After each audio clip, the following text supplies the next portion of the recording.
Hi everybody out there, I'm Pia Sundqvist from the University of Oslo in Norway and Karlstad University in Sweden. Today we have a gorgeous winter day here, but it's freezing cold outside, but it's warm here inside, so I'm okay and I hope you are okay too. I would like to start by thanking Lara, Meg and Alison Mackey for organizing this GURT online and for inviting me. I'm really happy and honored to having been invited, so thanks a lot, all three of you. So when I got the invitation, I also got very nervous. What I'm going to talk about. But in the email, they said that they wanted me to talk about my own research on gaming and on language learning. And well, I figured, yes, I should be able to do that. I can do that. So brace yourself for a talk about research on the informal learning of English as a second or foreign language in Sweden, and what I refer to as extramural English. So I will start out by describing the concept of extramural, outside the walls, language engagement in various activities. You know, watching films, gaming, music, and so forth. And the language can be English, but it can, of course, be any target language, which is indicated by the capital L and the subscript N. And then, in the second part of my talk, we will take a look at at some empirical studies on extramural engagement and L2 learning. I should add that when I say L2, I refer to any language learned after the first language. So it can be a second, a third, or a fourth, you know. Then I will zoom in on online gaming and its relation to L2 learning and various aspects of L2 learning. And here I will discuss time played and types of games played, and whether some games perhaps are better for L2 learning than others. This is something I always get questions about, so I think that's interesting. And finally, connecting to the theme of this year's roundtable, online language learning and teaching. Well, research by myself and others has shown that gaming can be game-changing for L2 learning. There is no doubt about that. But will or can gaming be a game changer also for L2 teaching? That is an interesting question. So, let's begin with extramural language engagement. Now, I used to be a high school teacher for 15 years before I returned to academia to get my PhD, which I got in 2009. Extramural English Matters. So this is where it all started for me. And extramural comes from Latin, so it's outside the walls. But before I say a few more words about the results from that old thesis, I will show you three faces. Do you recognize who they are? They're all connected to what I'm talking about today. Maybe if I add their names, that will help. Yes? No?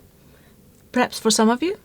My next click will definitely ring a bell. At least I think so. This girl. But who are these men and what have they and this girl got to do with my talk? Well, Daniel Ek, he's the founder of Spotify. He started his career when he was only 13 years old, you know, building websites, and his business grew fast. Marcus Persson, he created Minecraft. He began programming using his dad's computer at the age of 7, and then 1 year later he had created his first game. Minecraft is one of the world's most best-selling, video games of all times. He also must have used a lot of English from an awful early age, just like Daniel Ek must have done. And the next one, Felix, he's more known as PewDiePie, a YouTuber who had the most viewed channel on YouTube for more than 2 years. He has 108 million subscribers. They watch him comment on people who play video games. And on New Year's Day this year, he strongly encouraged all his followers to read books every day, just like he does. And I really like that. Now, he started his commenting in Swedish, but then he switched to English and he got big. And Greta, Time Magazine's Person of the Year for 2019, and you know her story. One small person can make a difference. A quiet child who spoke up, and she did it in a foreign language. I have no idea whether she plays video games, but she certainly uses English a lot, just like the others, and she's very active on social media. So what do they have in common, other than the fact that they are Swedish? And why are they part of my GURT talk? Well, these people are, of course, exceptional in many ways, and they have different personal qualities that have contributed to their respective success. But from our perspective as language scholars, what is relevant in relation to my talk is that they have all grown up with easy access to technology.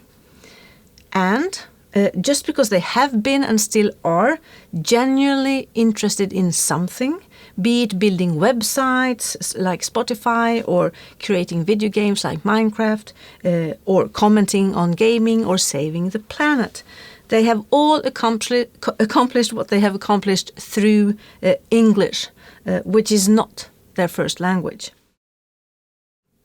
In essence, they are very good examples of L2 learners who have developed their English through being heavily engaged in extramural English activities. So, access to technology and extramural English engagement.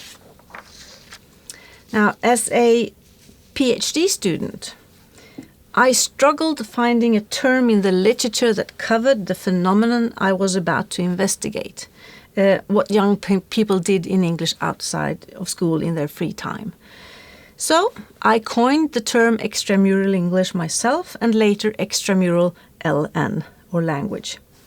And this list that you see described the concepts. There are other closely related terms, as you can see, but none of them captured all of what my participants were doing, or how they were doing activities, or why they were doing something. And some terms weren't even around at the time. It's, I think, typical with a plethora of terms in a relatively young area of research. But in my mind, then, extramural language engagement is a very useful concept, and it works as an umbrella term. And together with Liz-Kerstin Sylvén, we have written a lot about this, and this is a long definition, but no need to go into details here and now. So I will move on to part 2 of my talk. So instead we will look at the relationship then between extramural language and L2 learning. So for my dissertation, I asked, does extramural English have an impact on students' oral proficiency and vocabulary? And I collected a lot of data. I had a sample of 80 students. They were in the 9th grade. They were 15 and 16 years old. And data, questionnaire, language diaries, lots of speaking tests, assessment of those tests, vocabulary tests, and a lot more. Here is an example of a page from the language diaries I used to then be able to calculate the total time they spent on extramural English and on these different activities. So I had predetermined activities that you can see here. And this page is from a Friday, and it's by a girl. And it says that she watched 2 episodes of Friends for an hour. And then she also played The Sims for 2 hours on a Friday. And I can tell you that the boys, in my study, they did not play The Sims at the time. They preferred World of Warcraft or Counter-Strike, and they never played for 2 hours on a Friday night. They played typically for 3 hours or more. So in total, it was a lot. It was 18.4 hours per week in total spent on extramural English. And today, you probably need to add about another 10 hours or so because of social media. There was huge individual variation from, those who have nothing and they are in trouble, to those who have a lot, more than a work week. And I asked myself, is that even possible? And it was, because they didn't have a problem listening to music while, for example, using the internet at the same time. The figure, it's skewed to the right, and that's typically what it tends to be. This is what it looks like at least in all my studies. There was hardly any research at the time on this topic, so I tried my best to find ways forward. Boys, they had more hours than girls, and you see the order of popularity there, music on top, and then video games and the internet, using the internet, those are in bold. There were significant differences in terms of time between boys and girls, so the boys spent more time on those two activities.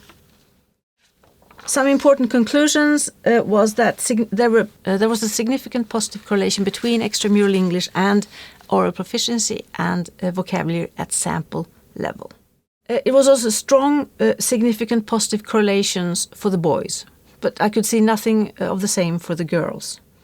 When I looked at the separate activities, playing games and using the internet and reading, those activities where learners have to be active or productive and they have to rely on their own language skills.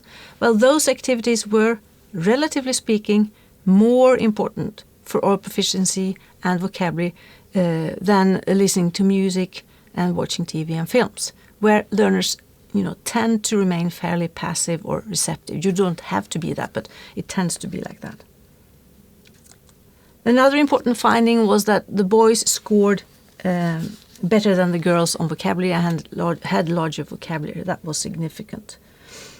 I also found that extramural English was unrelated to socioeconomic background variables. And I argue that it's a path to progress in English for any learner, provided that learners have access to technology and are able to use it. And this, of course, has to do with the digital divide. Ortega has written, for example, about that a lot. Now, in Sweden, we have good technological infrastructure, and that was early on. So basically all my participants in my studies, they have had access all the time. There are studies confirming the positive relation between extramural English and aspects of L2 English proficiency. So my own work, together with colleagues from Sweden, show links with vocabulary, with reading and listening comprehension, and with advanced vocabulary use in free written essays. From Norway, we see links with reading comprehension. From Denmark, Hannibal Jensen, among very young learners, only 7 and 9 years old, there is a connection with vocabulary and also with speaking and also gaming in that study. From Belgium, Peters and colleagues, lots of studies. We see links with vocabulary again, and De Wilde and Eijkmans with vocabulary and also with general L2 proficiency. Lee has done a lot of work in South Korea, and we see interesting relations with willingness to communicate, which of course is very important for L2 development as well, and with vocabulary and speaking. Also in a study from Indonesia, same thing, willingness to communicate. And one of the last or most recent studies on the topic is from Austria, Schwartz, and she also confirmed this positive relation between extramural English and vocabulary. And in that study from Austria, you see a picture of Marlene here. It's interesting because it was published about a decade after mine, and we have participants exactly the same age. We can see that the total time has gone up, so more than 28 hours per week. The order of popularity, we have music on top again. Gaming did not make it to the top list. She talks about niche activities, which I think is interesting. And that's when learners have some very specific interest. For example, there was one girl in her study who used to rap in English almost every day. And those tend to be very productive activities, apparently. So that was an interesting concept, niche activities. I will now zoom in on online gaming and L2 learning in the third part of my talk. So I'm interested in these commercial, off-the-shelf games or COTS games that learners and young people play outside, of school in their free time. Sometimes these are also called vernacular games. And these are, of course, for entertainment. There are also educational games, but I focus on these types of games, commercial games. And so what does research show? Well, research from, in institutional contexts, we have positive findings, but generally a focus on educational games or possibly COTS games that have been adapted to facilitate L2 learning, often university level participants or learners. Studies outside institutional contexts, again positive findings involving COTS games, but these studies are fewer in comparison, and in general these are small scale studies, often primary or secondary level learners. Now Reinhardt, 2017, he offers a very good description of different types of research orientations in gaming research. And so he talks about game-oriented, player-learner-oriented, and L2 pedagogy-oriented research. And what I present to you will fall within what's called player-learner-oriented research. And he says that the strength of such research is that it's highly authentic and ecologically valid, and in particular when using COTS games and when focused on learning. On the other hand, a weakness is that it can be difficult to specify associations between behaviors and outcomes on the one hand, and then mechanics, titles, and genres on the other. And this is something I can agree with. I will now briefly touch upon some selected findings from gaming studies. So the first study is from learners in the 5th grade in Sweden. They are aged 11 and 12. We collected data, me and Liz-Kerstin, similar to in my dissertation, so questionnaires and diaries and vocabulary tests. And we were interested in finding out more about gaming, that variable.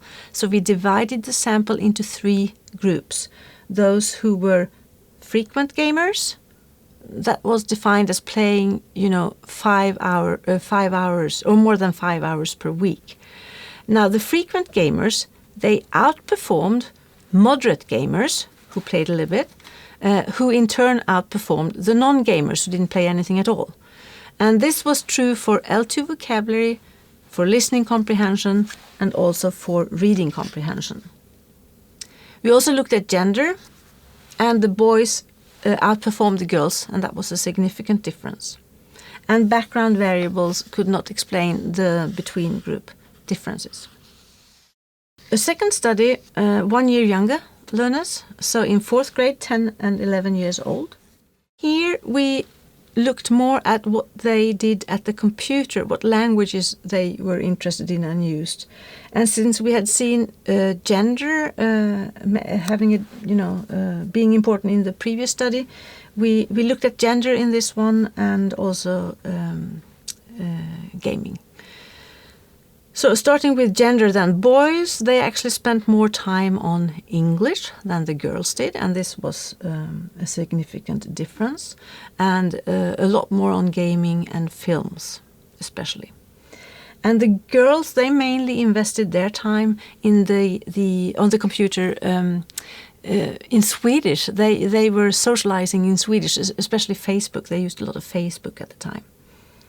We also found, and this was interesting, that some individuals engaged in other languages than Swedish, which is obvious Swedish, and then also English. But they also, we found one who, for example, spent time on extramural Japanese. So manga was an interest, and this is a very young learner in the 4th grade, so that's interesting. There was also one who listed German, and that had to do with games. And there is a fairly new study on a case study on 2 Saudi children engaged in extramural Japanese in Saudi Arabia through anime and games and media and television and more. So we see some more studies about other languages than English coming out, which is interesting. When we divided the groups into, based on how much they gamed or if they did not game and so forth, well, the non-gamers, that was predominantly a female group. And the moderate gamers, that was a mix of boys and girls. And then the frequent gamer group, here we set the cutoff at 4 hours per week.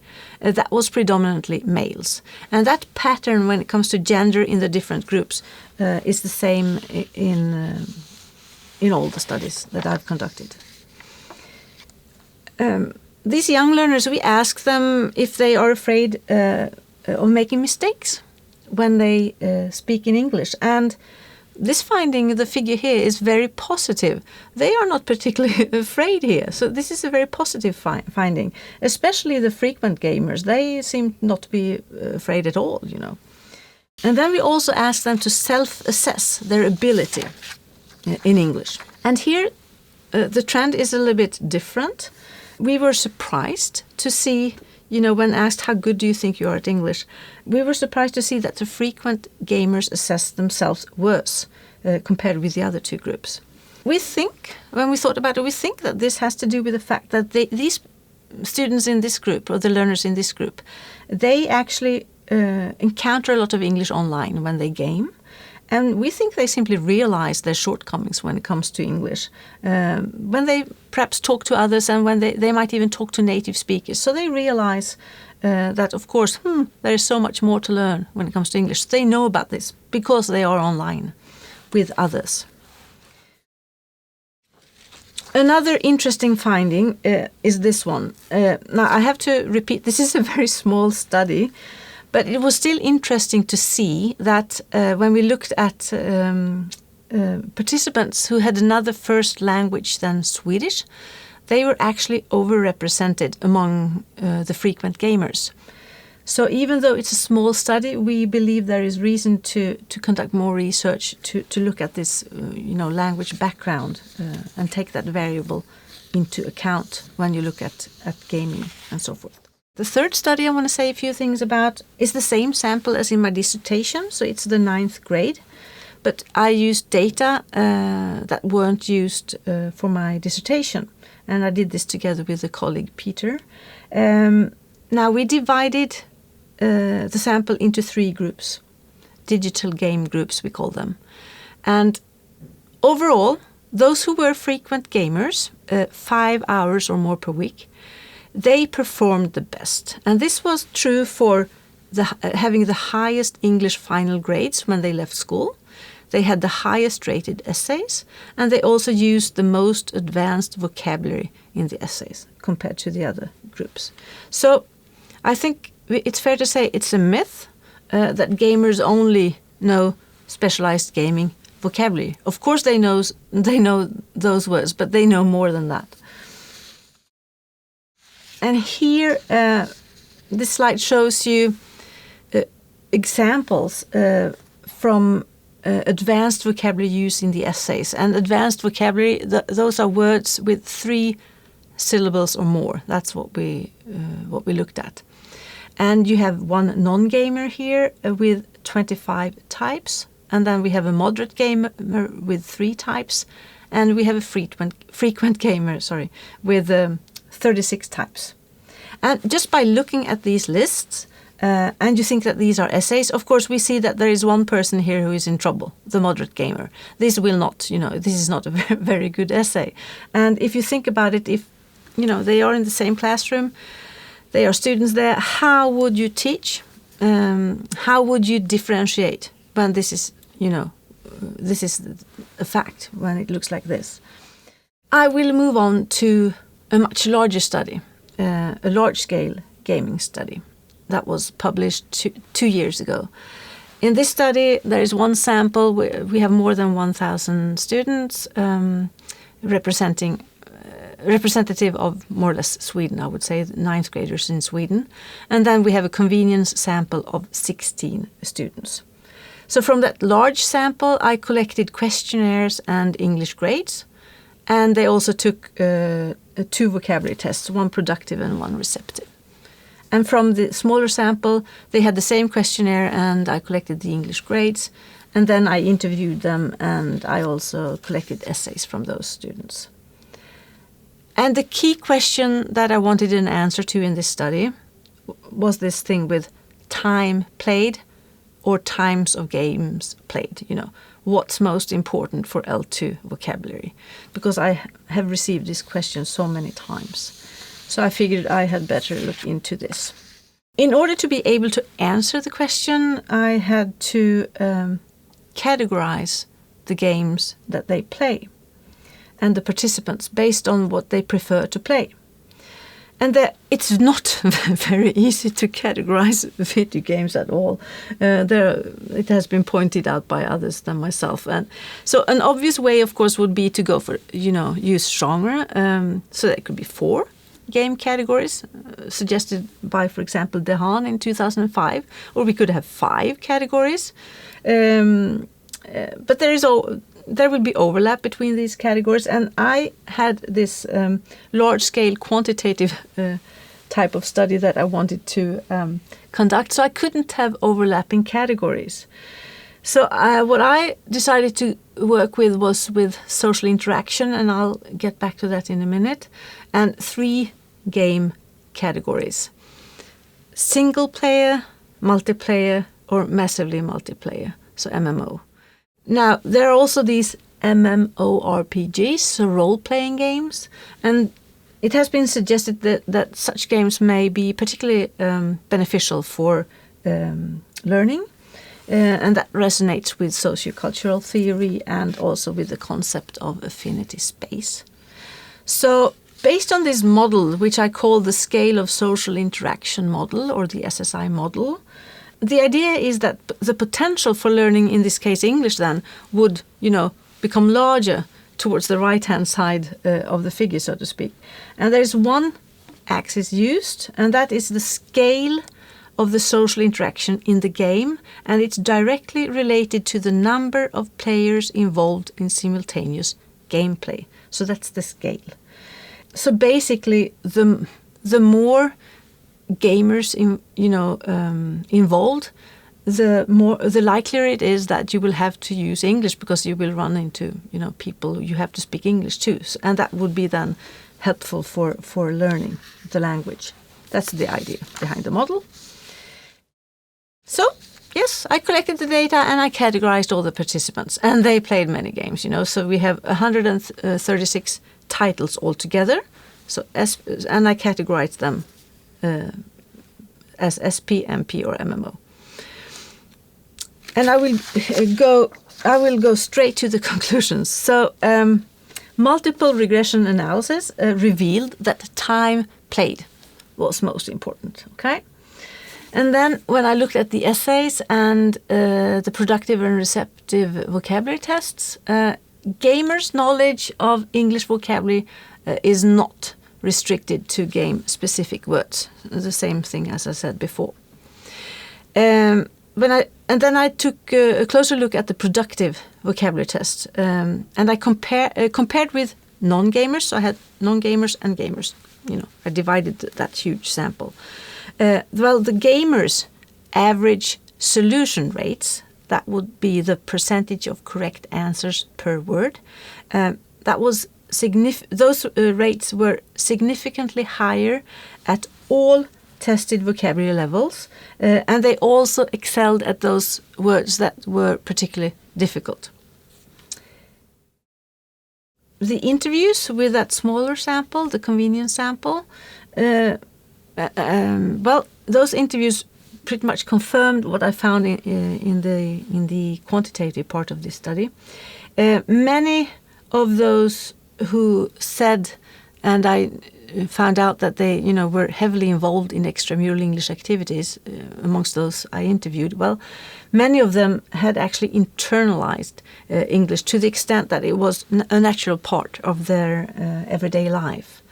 And they viewed themselves as users of English and not as learners. So I had to actually revise the model, so it now looks like this instead.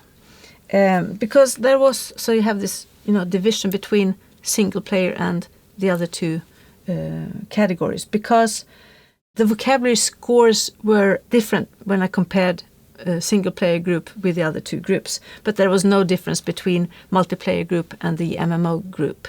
So the potential for learning English, it looks a bit different than we have this cutoff between single player and multiplayer. So gaming. Will or can gaming be a game changer also for L2 teaching? Well, I don't know, but possibly. There are certainly lots of possibilities. So I'm thinking, why not? As pointed out by Thorne and Fisher, basically all approaches within SLA acknowledge the importance of the quality of the linguistic environment and opportunities for engagement as primary determinants of developmental outcomes. So, well, use games. And then the desire to have fun is a strength that all learners have in common, and this was, pointed out 30 years ago. So, which also suggests, we can use games. There is a Turkish gamer who is cited in Thorne and Fisher 2012, who said, having people from many countries wipes away the fear of looking really silly when trying to pronounce correctly. So, and that's, I think it's a neat quote, and it suggests also, use games to encourage L2 oral interaction, for example, and speaking. And it's obvious that online games offer many opportunities for intercultural learning. And interactive and socially situated engagement is central to human communication, regardless of whether it happens, online or in real life or face-to-face. Reinhardt and Sykes, who both have contributed with a lot of outstanding work to this field of research, they suggest this framework for examining research and practice in digital games. They talk about game-enhanced, game-based, and game-informed, and so forth. We could perhaps focus on this right-hand column here. So, for example, how can COTS games be pedagogically mediated for L2 learning and teaching? So on the next slide, I will sort of give some suggestions based on this framework. Some suggestions for a gameful approach to L2 teaching. Them relevant texts, that is, texts that are relevant to the students, for example, games. They can be used in the classroom, and this is suggested by Thorne and Reinhardt 2008 in bridging activities. So you would ask students then to bring texts, for example, games, into the classroom, and you would work with them, and you would do that in order to raise linguistic awareness. That can be done. Research shows that Minecraft has successfully been used in classroom in these types of gap bridging activities, in this case to promote L2 oral interaction, for example. That's Henry et al. 2019. And I've been thinking, when it comes to game-based, would it be possible perhaps moving from playing games in the L1 to playing the same games but in the L2? We know that some learners do this when it comes to TV series. They watch it, for example, with subtitles in Swedish, and then they skip those and move on and do it only in English, for example. Game-informed, gamification of L2 classrooms, that's that is happening, I think, quite a lot already. Systematic use of Kahoot and those types of tools would be excellent. And here is a short clip from a study in Sweden called Multilingual Spaces. You can watch what's happening in this multilingual English classroom in Sweden. Okay, which picture is yours? They were standing in the yard. So this is a classroom. They are 9th graders, 15 and 16 years old. Very good.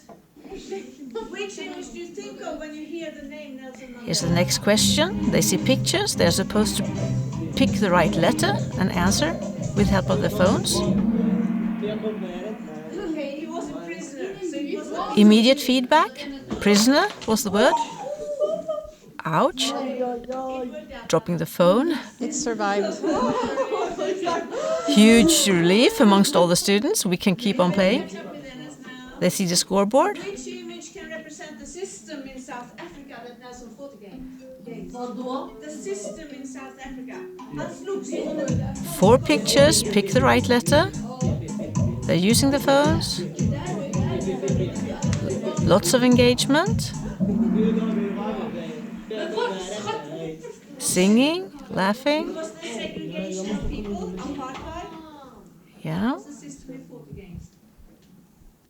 Scoreboard.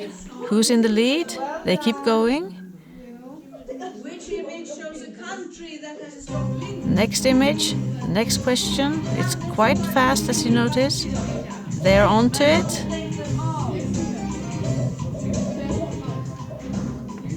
And counting down, 6 more seconds. What's the answer? There it is. The Netherlands. The Netherlands. South Africa, the Dutch people. So it was the map. And that was the end of this clip. And this clip is from the project Multilingual Spaces that you can see here. Language practices in English classrooms.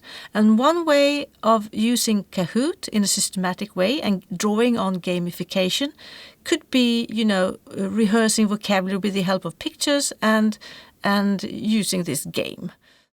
Now, as for challenges, a word of caution. Those who identify as gamers may not want to use games for formal L2 learning. So non-gamers might actually be more willing to do so. So be a bit aware. I think a first step is to actually ask students about their extramural language engagement and what habits they have, and whether they are gamers, for example. And at least based on my experience, learners appreciate it when their English language engagement is at least acknowledged by their teachers. So, what's next? Well, it would be fun to hear what all of you are doing. Myself, I'm really, really happy about a new research project that's funded by the Research Council of Norway called STAGE. Starting age and extramural English, learning English in and outside of school in Norway and Flanders. This is together with Elke Peters and other colleagues, and there is a sister project also in Belgium, in Flanders. When it comes to gaming and L2 learning, I have a case study together with Kerstin Sylvén, my good friend and colleague.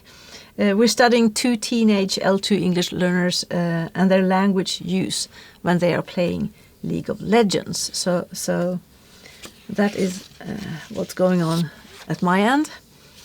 And with that, let's see. I'm just going to say thank you. And a special thanks to Martin Lindqvist, who is helping me with this recording. Physical distance due to COVID-19, but there was no social distance in this room. And I guess social closeness or proximity or whatever, it's something to strive for in online L2 teaching.